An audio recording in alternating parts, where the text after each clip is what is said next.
I met Nathan when I was just 18 years old. He was the boy next door, the one I always noticed but never thought would notice me. He had a kind smile, a quiet confidence, and a way of making me feel like I mattered. We quickly became inseparable, and soon, we were that couple everyone envied, the kind that had the same friends, the same interests, and always seemed to have each other's backs. It felt perfect, like we were meant to be together forever. I imagined us getting married, buying a house, and raising a family. We talked about our future often, especially when we were younger. I would tell him about my dreams of having a family, of becoming a mother. He'd smile and nod, always agreeing that it sounded wonderful. But as time went on, the conversation shifted. Nathan wasn't in any rush. He had big career ambitions, and while I respected that, I couldn't help but feel a growing impatience. I wanted to settle down, create a home filled with laughter and love, but Nathan seemed content to put it off. As the years went by, the conversations about children started to dwindle. Instead of planning for the future, we focused on living in the present. Nathan was always busy with work, long hours, tight deadlines, and an ever-growing list of things to do. I understood, of course, that he was building something for us, something that would provide for our future, but it felt like I was waiting for him to catch up.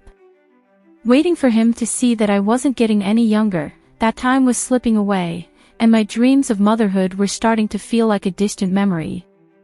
We started to drift apart in small ways. There were moments when I'd bring up our future, asking when we would finally start trying for a baby, and he would give me the same answers, not yet, or maybe next year. The promise of tomorrow always seemed to be just out of reach. I tried to be patient, to understand that he needed to get everything in order before we could take that step, but as months turned into years, my frustration grew. I started feeling like I was waiting for something that might never happen. It wasn't just the baby I wanted, it was the connection, the commitment, the life we had planned together. But Nathan seemed more focused on his career and on keeping up with the pace of life. It was hard to blame him entirely, because I knew he loved me. But there was a nagging feeling deep down that he wasn't prioritizing me in the way I needed him to.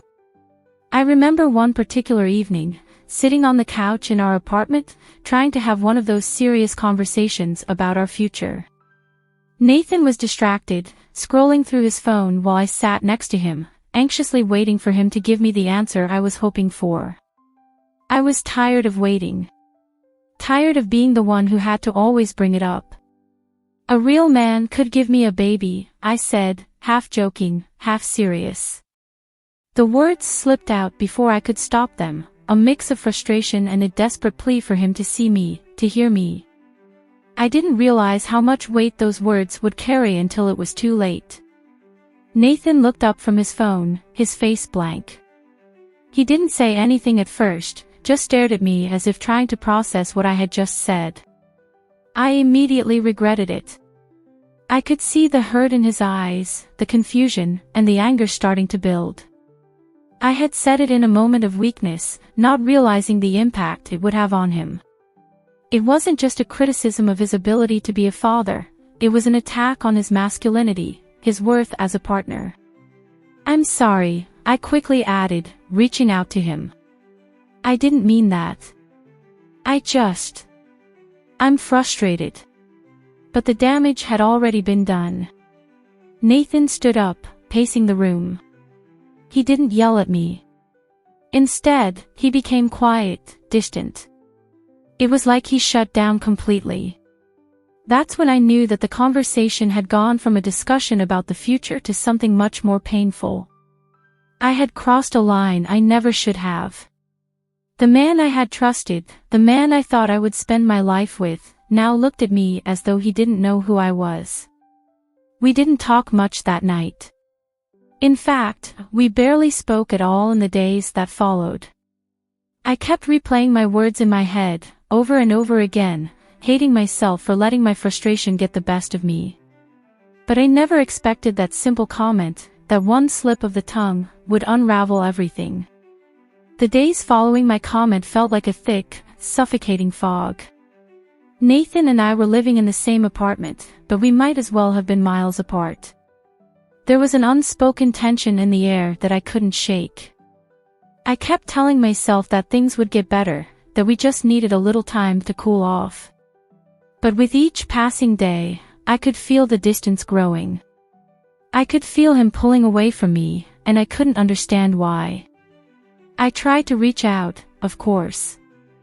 I apologized more times than I could count, hoping that my words would somehow repair the damage I had done. I told him that I never meant to hurt him, that I was just frustrated with how things were going, with the endless waiting. I needed him to understand that my comment wasn't a reflection of how I saw him as a man, but as a partner, as someone I needed to build a future with. But the more I apologized, the more distant he seemed. It wasn't like Nathan to shut down like this. He had always been the calm one, the one who could talk things out, no matter how hard the conversation was. But now, it felt like he was closing off in ways I had never seen before. Every time I tried to bring up the issue, to talk about what had happened, he would change the subject or simply walk away. It was like I was talking to a stranger. I started to feel like I was losing him, but I didn't know what to do to fix it. I began to second-guess everything, our relationship, my words, my actions. Had I been too much? Too demanding? Was he right to distance himself from me? I was consumed by the thought that I might have pushed him away for good, and the fear of losing him was eating me alive. Then came the night that everything changed. It wasn't a dramatic confrontation, not a yelling match or a storm of accusations. It was subtle, almost imperceptible, but in hindsight, it was the moment that everything shifted. Nathan came home late from work, just like he always did. His eyes were tired, his shoulders slumped as he dropped his bag by the door. But there was something different in the air that night. He didn't kiss me when he walked in, didn't greet me with that warm, familiar smile. Instead, he simply nodded and went straight to the kitchen. I stood in the doorway, watching him, waiting for him to say something. But he didn't. The silence stretched between us, thick and heavy. I could feel my heart pounding in my chest as I tried to muster the courage to speak. "Nathan," I said quietly, breaking the silence. "Can we talk?" He didn't look at me at first. But then, slowly, he turned around. There was a look in his eyes that I hadn't seen before. It wasn't anger, but resignation. He looked tired. Tired of me, tired of us. It was like the weight of everything had finally caught up to him. "I think we need to take a break," he said, his voice calm but final. The words hit me like a punch to the gut. I froze, unable to process what he was saying. A break? We had been together for so long, had built a life together. I couldn't understand how things had gotten so bad so quickly. I opened my mouth to protest, but no words came out. What could I say? What could I possibly say that would change his mind? "I just need some space, Emily," Nathan continued, his voice barely above a whisper. "I don't know if I'm the man you need me to be. And I don't know if I can ever be that man. I'm sorry." I felt my chest tighten, my throat constricting as if the air had been sucked out of the room. This wasn't happening. This couldn't be happening. Nathan was leaving me, not in a physical sense, but emotionally, mentally. It was like he had made up his mind and there was nothing I could do to change it. I had never felt more helpless in my life. "I didn't mean it, Nathan," I pleaded, my voice breaking. "I didn't mean what I said. Please, don't go." But he just shook his head, his eyes filled with an emptiness that sent chills down my spine. He didn't love me the way he used to. I could see it in his eyes, in the way he looked at me like I was a stranger. It wasn't just the comment I made that had changed everything, it was the fact that I had been holding on to something that he had already let go of. That night, Nathan didn't sleep at home. He stayed at a friend's place, and the silence in our apartment felt suffocating. I lay awake, staring at the ceiling, wondering what had gone wrong, wondering how I could fix everything. But deep down, I knew that things had already changed. The distance between us had become unbridgeable, and I had no idea how to cross it. I had lost him, and now I had to face the reality of living with the consequences. The days that followed Nathan's declaration felt like a blur. We barely spoke, and when we did, it was curt, detached. It was as if we were living in two separate worlds under the same roof. I tried to keep things normal, to act as if nothing had changed, but everything had. Nathan's absence wasn't physical, it was emotional, and it stung more than I ever expected it would. I had spent so many years believing that we would always be together, that we would weather every storm as a team, but now, it felt like I was watching my entire world crumble around me. I threw myself into my work, hoping that keeping busy would help me ignore the pain. But it didn't work. It only made things worse. Every time I came home, I was reminded of the space between us, of the quiet that had replaced the laughter and conversation we used to share.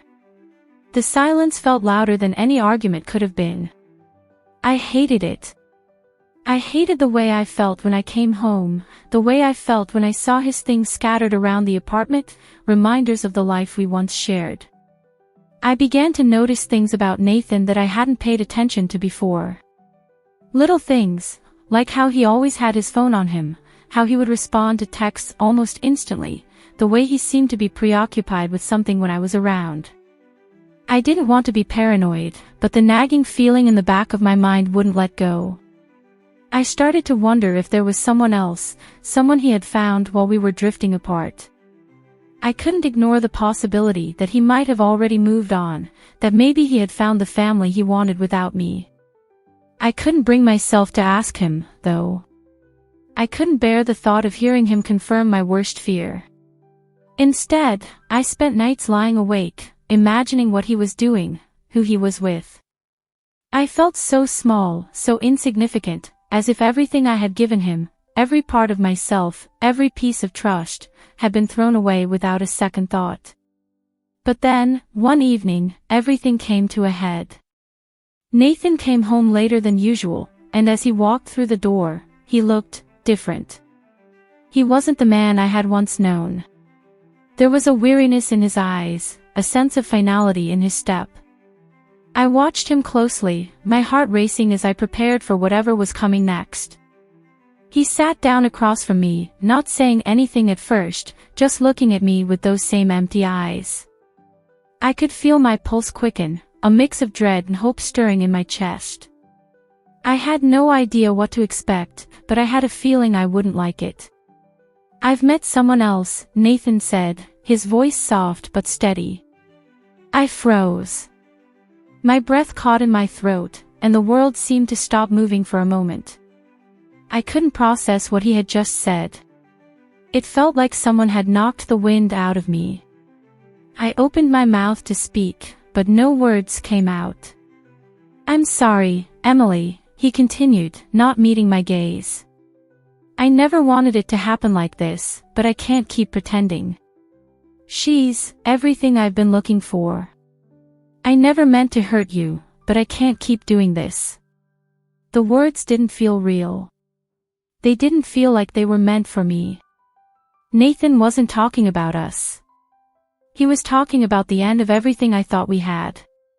My chest tightened, and my vision blurred with tears. I wanted to scream, to ask him how this happened, to demand answers. But all I could do was sit there, numb, feeling the weight of his words crushing me from the inside out. "I never thought it would be like this," I whispered, my voice barely audible. "I thought we were happy." Nathan sighed, running a hand through his hair, a gesture I used to find comforting. "We were. But somewhere along the way, we stopped being the people we were when we first met. And I don't think I can go back to that." I wanted to fight him, to tell him that we could fix it, that we could try again. But deep down, I knew the truth. We had already lost each other. The space between us had grown too wide, and no amount of apologies or empty promises could bridge the gap. And with that, the life I had imagined with him, the life we had talked about for years, vanished. He was gone, not just physically, but emotionally. And I was left to pick up the pieces of the life I thought we were building together. The weeks after Nathan left felt like a slow, agonizing unraveling of everything I had once believed in. I spent most of my days alone, staring out of the window or lying in bed, staring at the ceiling, trying to make sense of what had happened. I couldn't believe it. How could someone who had shared so many dreams with me suddenly walk away so easily? I wanted to scream, to yell at him for everything he had done, but the truth was, I was angry with myself. Angry that I had let things get this bad. Angry that I had pushed him away with words I couldn't take back. There were moments when I wished I could rewind time, take back that one careless comment. It wasn't just about the baby, it was about everything. It was about the frustration that had been building up inside me for months, the uncertainty of where our relationship was headed. I had tried so hard to push him, to force him to see my side of things, to understand that I wanted more than just a relationship that felt stagnant. I wanted a future, a family, something real and lasting. But somewhere along the way, I had lost sight of what truly mattered, the love we once had for each other. I spent hours walking through the city, hoping the movement would help clear my mind. But each street I passed reminded me of something, a restaurant we used to go to, a park where we once sat for hours talking about everything and nothing. It was as if the world around me was frozen in time, but I had been left behind. I tried to be strong, to move forward with my life, but every step I took felt heavy, weighed down by the past. One afternoon, as I sat in the park, my phone buzzed. I didn't recognize the number, but something in me told me to answer. When I did, I heard his voice, Nathan's voice, on the other end. "Emily, I need to talk to you," he said, his voice quiet but urgent. For a moment, I couldn't speak. What could I say to him after everything? After the hurt, after the silence between us? But the words came out before I could stop them. "What is it, Nathan? I don't know how to say this, but I've been thinking about what I did. About how I left you. I know it was wrong, and I never should have done it that way." I felt a sharp pang in my chest, a mix of relief and sadness. It had been so long since I had heard his voice, and hearing it now was like a rush of memories flooding back. But I also felt a deep sense of hesitation. Was this an apology? Or was it just another attempt to make himself feel better without truly acknowledging what he had done? "Why are you calling me now?" I asked, my voice trembling despite myself. "After everything, why now?" I don't know. I think I've realized that I made a mistake. That leaving you was the easiest thing I could have done, but it wasn't the right thing. And I know I can't just take it back, but I need you to know that I'm sorry." The silence stretched between us, and I could feel my heart racing in my chest. It wasn't enough.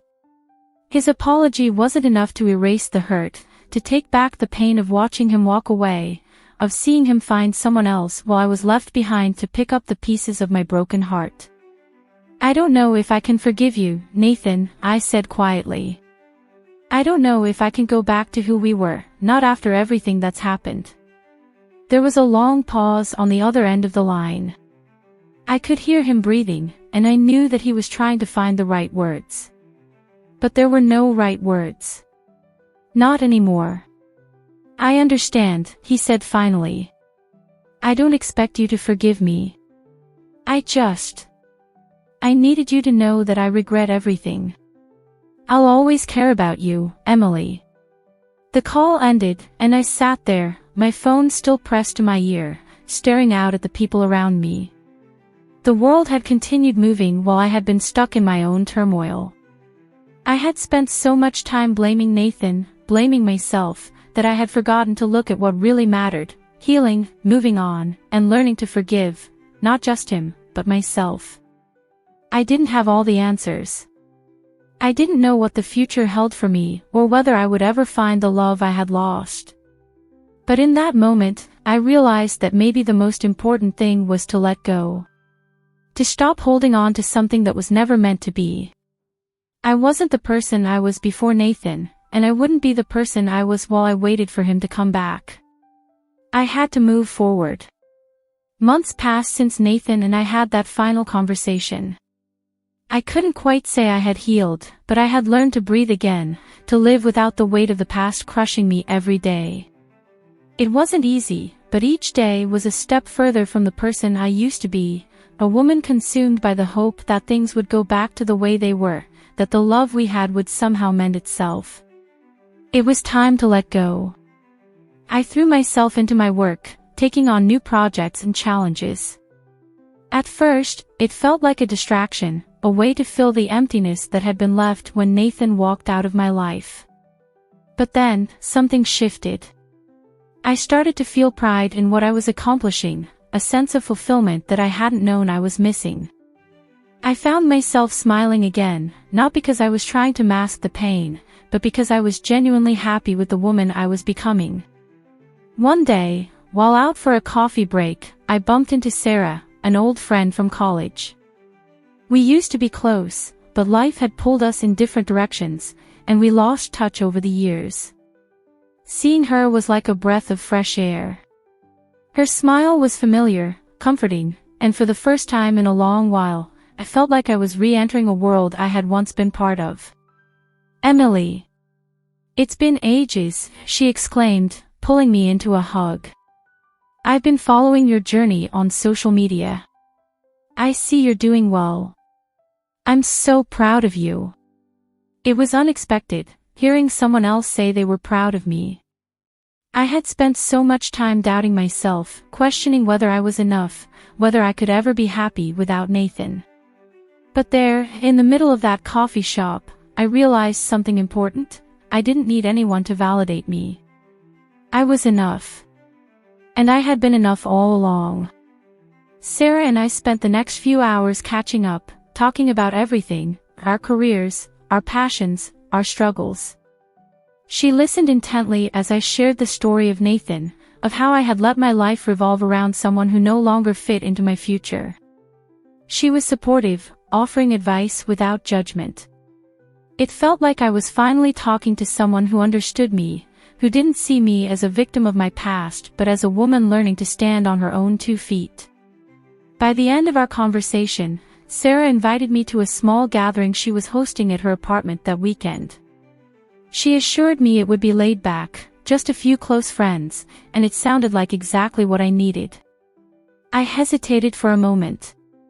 I had spent so much time alone, wrapped up in my own grief, that I wasn't sure I was ready to open up to people again.